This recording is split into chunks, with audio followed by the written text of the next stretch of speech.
Mabilis na timeline para sa mga pagdinig ng ad hoc committee ng Senado. Ito ang tinatarget ng chairman ng komite na si Senator Sherwin Gatchalian.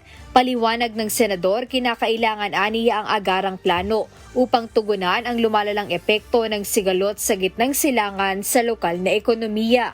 Bilang chairman ng Proactive Response and Oversight for Timely and Effective Crisis Strategy o PROTECT Committee, binigyang diin ni Senator Gatchalian ang pangangailangang makabuo ng mga konkretong resulta.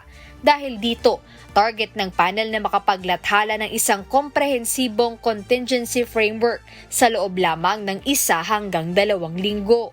Binigyang diin ng mambabatas na kasalukuyan ng nagsasagawa ang komite ng scenario building upang paghandaan ang anumang krisis. Kabilang sa kanilang sinusuri ay ang isang worst-case projection kung saan maaaring tumagal ang gulo sa Middle East ng hanggang 6 na buwan na posibleng magtulak sa presyo ng langis sa pandaigdigang merkado ng hanggang $200 kada bariles.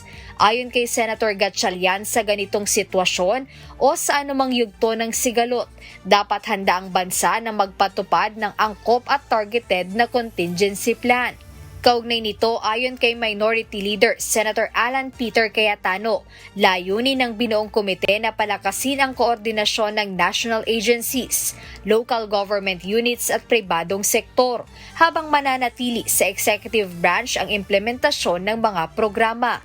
Ngayong araw, inaasahan ang unang pagpupulong ng ad hoc committee na susundan ng pagkuha ng input mula sa iba't ibang sektor at maghahain ng rekomendasyon sa executive branch para mas maging handa ang bansa sa mga susunod na krisis. Jedne Resina, humahataw sa balita ngayon.